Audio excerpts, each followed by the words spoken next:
जो pipe table है ना, पिवट टेबल भी बोल देते हैं हिंदी में। तो पाइप टेबल का यूज किया जाता है बड़े रिकॉर्ड को शॉर्ट में एक्सप्लेन करने के लिए, यानी कि कह सकते हैं बड़े डेटा की समरी बनाना है तो उसके लिए कौन से कमांड का यूज करेंगे, पाइप टेबल लगा देंगे।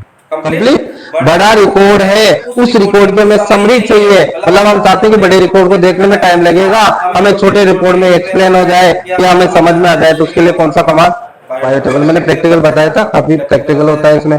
जैसे मैंने बताया था सेलिंग होती है सुबह से शाम तक, 100 प्रोडक्ट सेल हो गए, काफी लंबा रिकॉर्ड हो गया, लेकिन इतने रिकॉर्ड को देखने में काफी टाइम लगेगा, तो पाइप टेबल के अंदर उसको यूज करो, आपको रिकॉर्ड बिल्कुल शॉर्ट में सामने देखने लग जाएगा, कौन सा प्रोडक्ट कितना सेल हुआ, कितना पेमेंट आया, वो है।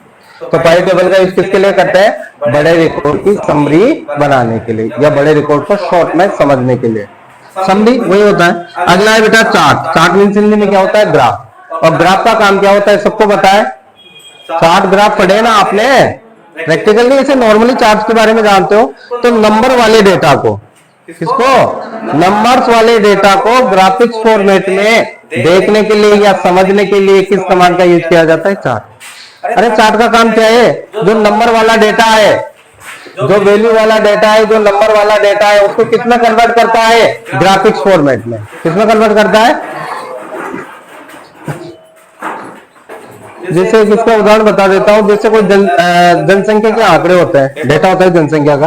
अब आपको पता है चीन की सबसे ज्यादा है, लेकिन अगर आप उसे नंबरों में पढ़ोगे तो कितने, करोड़ों अरबों में जाएगी, हो तो कहां तक काउंटिंग करोगे, तो इसे नहीं पढ़ना आपको। वहां पर जितना भी, जैसे अमेरिका का डेटा है, इंडिया का है, भारत का है, जापान का है, जहां का भी डेटा है, एक साथ आपके पास काफी मल्टीपल कंट्रीज का डेटा है। अब आप चाहते हो कि एक एक नंबर काउंट करके पढ़ेंगे तो काफी टाइम वेस्ट होगा, तो वहां पर किसका यूज कर देंगे, चार्ट का यूज कर देंगे। जिससे डेटा को सिलेक्ट करेंगे, कोई भी एक बार पाई कोई से भी चार्ट पे क्लिक करेंगे तो डेटा को किसमें दिखा देगा, ग्राफिक्स में, और जल्दी समझ में आ जाएगा। क्योंकि जिसकी जनसंख्या ज्यादा होगी उसका कॉलम क्या होगा, बड़ा होगा, जिसकी कम होगी उसकी छोटा होगा। तो चार्ट का काम क्या है, बड़े डेटा को, कौन सा डेटा, नंबर्स वाला, बड़े डेटा को, टेक्स्ट वाला नहीं, नंबर्स वाले डेटा को ग्राफिक्स फॉर्मेट में चेंज करता है। वो कौन होता है बेटा, अपना चार्ट। ठीक है। अब चार्ट के अंदर एक क्वेश्चन और बनता है, ये तो अपना चार्ट का डेफिनेशन। दूसरा क्वेश्चन बनता है, निम्न में से चार्ट के टाइप बताओ, या कौन कौन से टाइप होते हैं।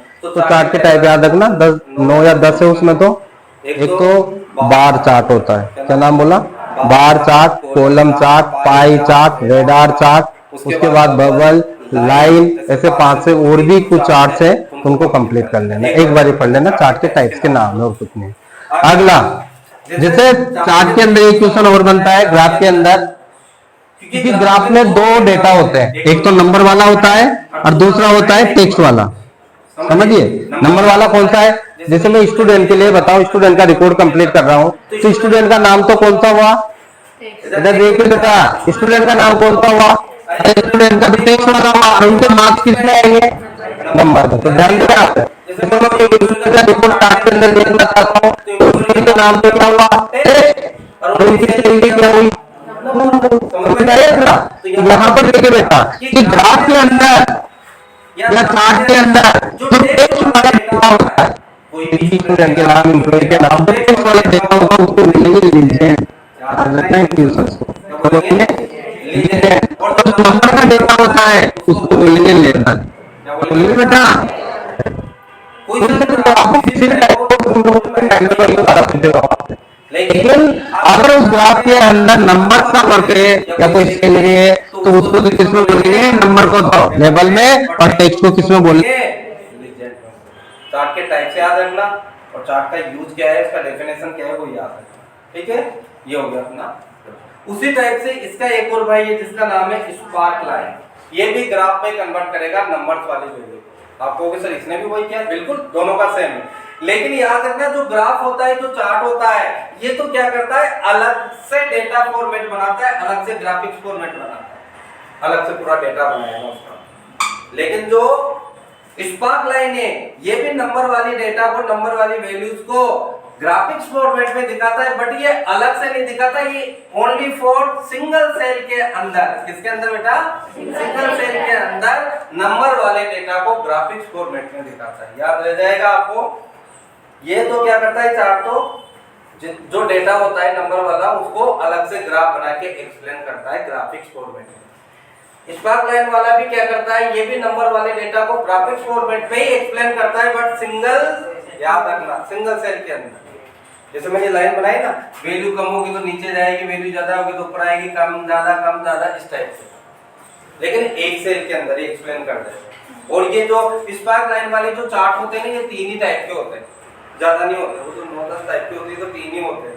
तीन में कौन कौन सा है, एक तो लाइन चार्ट होता है, एक होता है इसमें कॉलम चार्ट, और एक होता है बेटा विन या लॉस चार्ट, विन लॉस।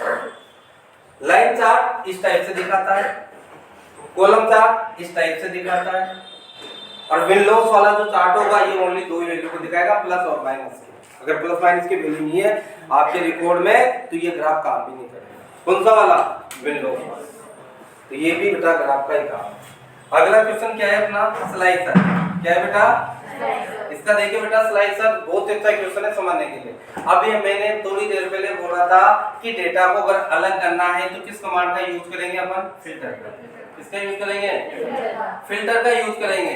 तो यही काम फिल्टर का, इस स्लाइसर का भी वही काम है, ये भी डेटा को फिल्टर ही करता है। आप कहोगे जो दोनों से हमें तो 2 बार क्यों आया, इससे काम क्यों नहीं हुआ, तो याद रखना स्लाइसर फिल्टर करता है, लेकिन ओनली फॉर पाइवट टेबल के लिए। किसके लिए, अगर एग्जाम में क्वेश्चन आता है कि पाइवट टेबल का जो डेटा है, पाइवट टेबल के थ्रू जो समरी बनाई है बड़े डेटा की, उस समरी में अगर हमें फिल्टर लगाना है या समरी के डेटा को फिल्टर करना है तो किस कमांड का यूज करेंगे, स्लाइसर लगाना। वहां पे क्या लगाना, अरे नॉर्मली आपका डेटा है उसको अलग करना है तो फिल्टर चलेगा, ठीक है वो तो। लेकिन अगर पाइवट टेबल, एक शब्द ध्यान रखना, पाइवट टेबल वाले डेटा में अगर हमें डेटा अलग करना है तो वहां पर कौन सा फिल्टर चलेगा, स्लाइसर का फिल्टर चलेगा। इसका प्रैक्टिकल बताया था वैसा। इसका लास्ट एक क्वेश्चन और है, इसका नाम है फॉर्मूला है फंक्शन। याद रखना, जो हमने यूज किए यूजर ने, वो तो कहलाते हैं फॉर्मूले, यानी कि जिसमें रामायण खुद यूजर पूरी करता है। जैसे मैंने फॉर्मूला बताया सम का, तो इक्वल सम bracket open a2 colon b2 colon bracket close, पूरा अपन ही करते हैं ना। अरे सब फॉर्मूले यूज करें ना, वो तो कहलाते हैं फॉर्मूले जो यूजर डिफाइन होते हैं। और फंक्शन बेटा इसको बोलते हैं प्री डिफाइन। क्या बोला इसके लिए मैंने, प्री डिफाइन। इसको यूजर डिफाइन नहीं करता है, पहले से कंप्लीट होता है, बस यूजर को तो नंबर डालने होते हैं जिसमें आंसर मिल जाएगा। यानी कि इसमें इक्वल आ जाएगा, जैसे फंक्शन में गया आप सम पे क्लिक करा तो इक्वल भी ऑटोमेटिक आ जाएगा, सम भी आ जाएगा, ब्रैकेट भी लग जाएगा, सेल एड्रेस भी आ जाएगा, कोलन भी दूसरा भी सेल एड्रेस आ जाएगा, और आंसर भी आ जाएगा। तो वर्ड याद रखना, क्वेश्चन आया हुआ है। फॉर्मूला किससे स्टार्ट होता है सबको बताना, इक्वल से। किससे स्टार्ट होता है, इक्वल से। जो यूजर डिफाइन होता है वो फॉर्मूला होता है, जो सिस्टम डिफाइन होता है वो होता है फंक्शन। सिस्टम बोले तो कंप्यूटर, जिसके अंदर ऑलरेडी सभी रामायण कंप्लीट है, वो क्या होगा बेटा, एक तरह से फंक्शन। क्या होगा वो, फंक्शन। तो जो पहले से डिफाइन है, प्री डिफाइंड फॉर्मूले को क्या कहा जाता है, फंक्शन। यही डेफिनेशन आती है, प्री डिफाइंड फॉर्मूले को क्या कहेंगे, फंक्शन। और जो यूजर डिफाइन करता है वो क्या होता है, फॉर्मूला, जो अपन ने यूज किया है।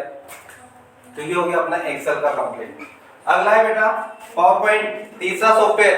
पावर पॉइंट में प्रेजेंटेशन क्या होती है, पावर पॉइंट का फाइल नेम बताया था ना, और उसमें जो वर्क होता है पावर पॉइंट के अंदर, जो पेज होता है उस पेज को क्या बोलते हैं, दोनों कंप्लीट। अरे पावर पॉइंट की फाइल को किस नाम से जानेंगे, प्रेजेंटेशन। उसमें जो पेज खुलता है उसे किस नाम से जानते हैं, स्लाइड के नाम से। लेकिन प्लेस होल्डर क्या होता है, जो पावर पॉइंट ओपन करते हैं, पावर पॉइंट में स्लाइड पेज खुलता है, इस स्लाइड पेज के अंदर इस टाइप से डॉट डॉट वाले बॉक्स आते हैं, इस टाइप के डॉट डॉट वाले बॉक्स आते हैं। इन डॉट डॉट वाले बॉक्स के अंदर हमें क्या लिखना होता है, टाइटल एंड सब टाइटल। क्या लिखना होता है इनके अंदर, अरे एमएस वर्ड की तरह पैराग्राफ नहीं लिखा जाता, एक्सेल की तरह नंबर नहीं लिखा जाता, पावर पॉइंट के अंदर टाइटल सब टाइटल लिखा जाता है। और टाइटल एंड सब टाइटल लिखने के लिए जो डॉट डॉट वाले जो बॉक्स होते हैं, बॉक्स का नाम क्या होता है बेटा, प्लेस होल्डर। याद रखना, पूरा ये क्वेश्चन बनता है। प्लेस होल्डर किसे कहा, कि स्लाइड जो पेज होता है, स्लाइड पेज जब खुलता है तो उसके अंदर डॉट डॉट वाले जो टेक्स्ट बॉक्स होते हैं, जिनके अंदर टाइटल सब टाइटल लिखना होता है, उन डॉट डॉट वाले बॉक्स को किस नाम से जानते हैं, प्लेस होल्डर। टेक्स्ट बॉक्स मत लगाना है यहाँ पर पावर पॉइंट में। क्या लगाओ उनको, प्लेस होल्डर। मैं आपको बता देता हूँ, जैसे हम पावर पॉइंट ओपन करते हैं तो जो पहला जो पेज खुलता है उसको तो क्या बोला मैंने, स्लाइड। जो पेज खुलता है उसको स्लाइड पेज बोलते हैं, लेकिन याद रखना जो फर्स्ट पेज खुलता है बाय डिफॉल्ट उसका नाम है टाइटल स्लाइड। क्या नाम है? टाइटल स्लाइड के नाम से जानते हैं। उसके बाद एक क्वेश्चन और बनता है कि टोटल कितने स्लाइड के लेआउट होते हैं इसमें, तो 9 स्लाइड के लेआउट होते हैं। कितने लेआउट होते हैं टोटल? 9 स्लाइड के लेआउट होते हैं। और फर्स्ट वाला बाय डिफॉल्ट कौन सा लेआउट ओपन होता है? टाइटल स्लाइड वाला। कौन सा होता है बेटा? टाइटल स्लाइड वाला लेआउट ओपन होता है। टोटल कितने लेआउट होते हैं? 9 लेआउट होते हैं। और जो स्लाइड के अंदर जो डॉट डॉट वाले जो बॉक्स होते हैं स्लाइड पेज के अंदर जिनमें टाइटल सब टाइटल लिखा होता है, ये डॉट डॉट वाले बॉक्स को किस नाम से जानते हैं? प्लेस होल्डर के नाम से जानते हैं। अगला क्वेश्चन है डिजाइन टेम्पलेट, जिसका क्वेश्चन अधिकतर आएगा और लैंग्वेज भी समझ में नहीं आएगी। मैं 5 से 7 शब्द बोलूंगा, उनको याद रख लेना। डिजाइन टेम्पलेट क्या होता है? जैसे आप जब स्लाइड बनाते हो तो आप प्लेन स्लाइड बनाते हो। कौन सी स्लाइड बनाते हो बेटा? अरे आपको कोई भी प्रोजेक्ट दे दिया भाई, आपको बोलते हैं कंप्यूटर के ऊपर आपको पीपीटी बनानी है, तो आप उसके बारे में लिखोगे, मतलब नॉर्मली प्लेन स्लाइड बनाओगे। कौन सी स्लाइड बनाओगे आप? प्लेन स्लाइड बनाओगे। अब ध्यान दें यहाँ पर डिजाइन टेम्पलेट क्या होता है। आपने जो प्लेन स्लाइड बनाई है उस प्लेन स्लाइड में आपको बैकग्राउंड कलर चेंज करना है, आपको उसकी थीम चेंज करनी है, टेक्स्ट का कलर चेंज करना है, टेक्स्ट की स्टाइल चेंज करनी है, तो वो सारा काम कहाँ से होता है? Design template. यानी कि अगर स्लाइड्स की फॉर्मेटिंग हो रही हो, क्या हो रही हो एक तरह से, स्लाइड का बैकग्राउंड कलर, स्लाइड की थीम चेंज हो रही हो, टेक्स्ट का थीम चेंज हो रहा हो, टेक्स्ट का कलर चेंज हो रहा हो, तो वहां पर कौन सा ऑप्शन लगा देना? ये किसके थ्रू होता है, किसके द्वारा होता है? तो लगा देना डिजाइन टेम्पलेट के द्वारा। एक टैब आती है डिजाइन के नाम से पावर पॉइंट में, उसका काम यही है कलर वगैरह चेंज करने का, मतलब एक तरह से स्लाइड को सजाने का, डेकोरेटिव करने का। तो वहां पर क्या लगा देना? डिजाइन टेम्पलेट लगा देना। अगला है ट्रांजिशन और एनिमेशन। दो शब्दों में समझ लीजिए इसे। आपको इतना तो मैंने पहले बता दिया ना, पावर पॉइंट की फाइल होती है मल्टीमीडिया फाइल। कौन सी होती है? क्यों बोला? क्योंकि ग्राफिक्स को सपोर्ट करता है, टेक्स्ट को करता है, ऑडियो वीडियो एनिमेशन सारी चीजें होती है ना, इसलिए इसकी फाइल को क्या बोल सकते हैं हम? मल्टीमीडिया फाइल भी बोल सकते हैं। यहाँ पर एक ऑप्शन है ट्रांजिशन और एक ऑप्शन है एनिमेशन। दो शब्दों में याद रखना, ट्रांजिशन कब लगाओगे आप? एक शब्द याद रखना, ट्रांजिशन लगाना है जब स्पेशल इफेक्ट शब्द आता है। क्या है? पावर पॉइंट की स्लाइड में स्पेशल इफेक्ट डाला जाता है तो लगाना ट्रांजिशन। और स्पेशल इफेक्ट क्या होता है? जैसे आप कोई भी ट्रांजिशन लगाते हो ना, स्लाइड ऊपर से आ रही है, स्लाइड डाउन से ऊपर जा रही है, इसको बोलते हैं स्पेशल इफेक्ट। आते हैं ना बच्चों, स्लाइड ऐसे ही घूमती हुई आती है, सभी स्लाइड है तो स्पेशल इफेक्ट होता है, तो क्या लगा देना? ट्रांजिशन। स्लाइड्स में स्पेशल इफेक्ट डाला जाता है, क्या लगाओगे? ट्रांजिशन। और यदि ऐसा ना आकर अगर क्वेश्चन में आ जाए एनिमेशन कब लगाना है, क्वेश्चन में आ जाए कि जो पावर पॉइंट में जो स्लाइड में जो टेक्स्ट है या वो स्लाइड में जो इमेजेस है, उनको टेक्स्ट या इमेजेस में गति आती है, क्या आती है बेटा? गति, स्पीड, गति, तो वहां लगाना एनिमेशन। क्या लगाओगे? जैसे एक एक करके टेक्स्ट ऊपर से नीचे डाउन पे गिर रहा है, ड्रॉप हो रहा है, तो उसको क्या बोलेंगे?